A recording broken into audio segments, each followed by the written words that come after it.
Hello mga Inday! For today's mini vlog, igagawa ko ng fruit juice ang aking mga amo. Ang gagawin ko ay orange, carrots, apple, saka beetroot.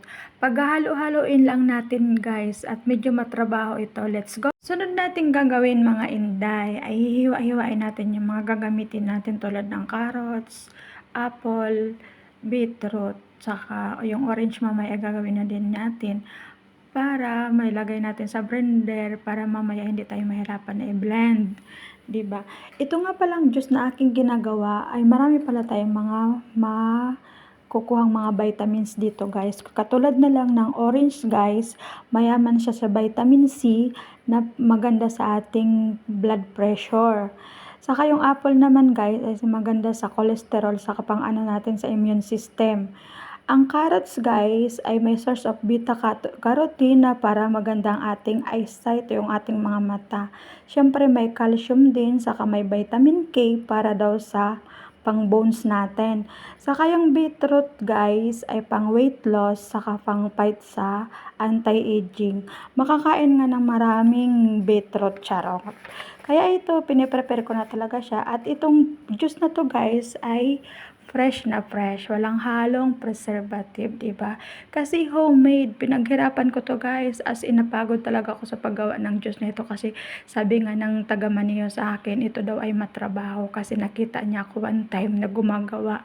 Sabi ko, wala akong choice kasi ito yung gusto ng amo natin, magpagawa ng juice na homemade or mano-mano lang. Minsan naman guys, ay umorder sila sa labas ng juice, kaso nga lang ngayon ay type niyang magpagawa ng juice sa akin. And then today, nagpagawa siya, dalawa pa kasi nandito yung tatay ko. Gusto niyang palasahan sa tatay ko yung juice. Siyempre, ipagmamalaki na naman niya na ito yung kanyang iniinom at sinasabi namin niya na ito ay masustansya at ganito ganyan, o diba? Ganyan na nga. Sunod mga Inday, ay kukunin na natin yung katas ng orange. Dito ako masyadong nahirapan kasi ubos yung lakas ko dito, as in naubos talaga kasi mano-mano nga talagang kinukuha ko yung juice or yung katas ng orange guys. Kasi itong aking pangkuha ng juice ay mano-mano. Dati guys, may dikuryente akong ganito, napaka-easy lang, ipatong mo lang ay okay na at i-on mo. Kaso nawala yun, hindi ko alam kung saan na napunta. Ang pagkaalala ko ay hiniram yun ng isang katulong na nandito pa si tatay sa kabilang bahay na malapit sa amin. Kasi nga ang amo kong lalaki guys ay mahilig sa mga juice kagaya ng banana shake, apple, gatas, mahilig siya sa mga ganyan. Kahit ganyan lang guys yung kinakain niya, okay na sa kanya. Lalo na yung orange guys, juice. Sarap-sarap siya niyan. Mana siya sa kanyang tatay guys na mahilig din sa mga juice. Kaya dun sa kabilang bahay sa Cordoba, marami talagang mga prutas kagaya ng apple, orange, kung ano-ano pa na ginagawang juice. Minsan naman hinahaluan pa nila yan ng mga dahon-dahon, yung mga green na dahon dito. Hindi ko alam yung mga pangalan nila kasi mahirapan ako, pero masustansya ko yun guys at gustong-gusto nila yun. Ito talaga yung pinaka-hassle dito guys kasi nga talagang maubos yung aking lakas at ang aking braso dito ay lalaki, di ba?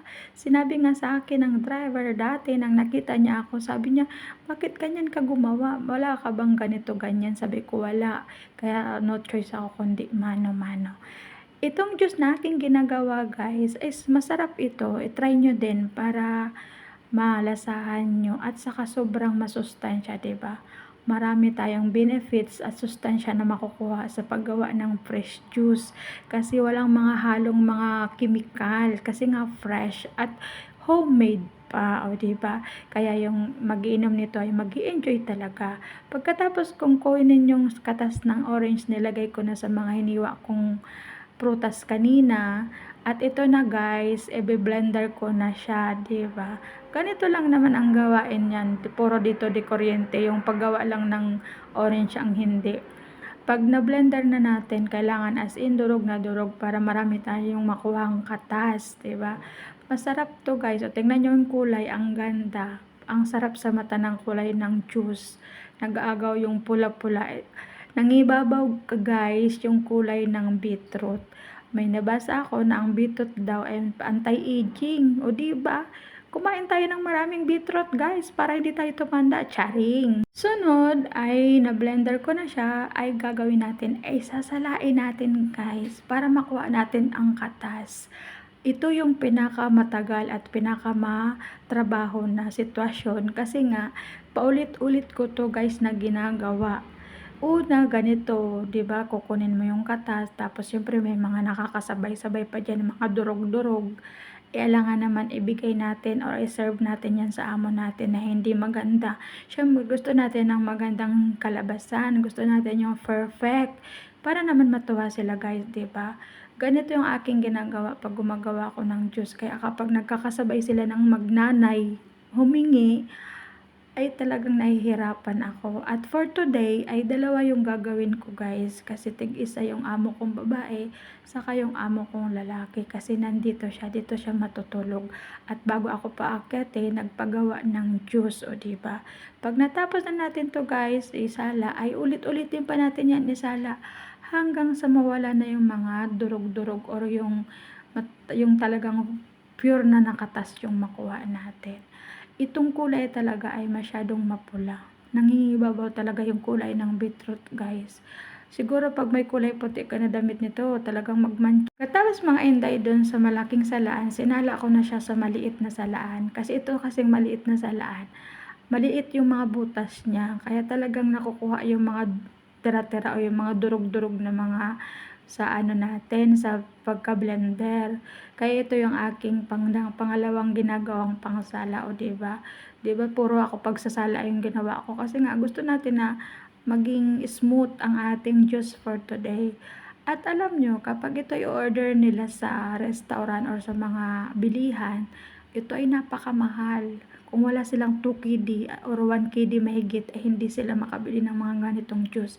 Kasi sila nga guys, ay mahihilig sila mag-order sa labas. Pero minsan talaga mas gusto nila yung ginagawa ko dito sa bahay. Kasi syempre masarap yan.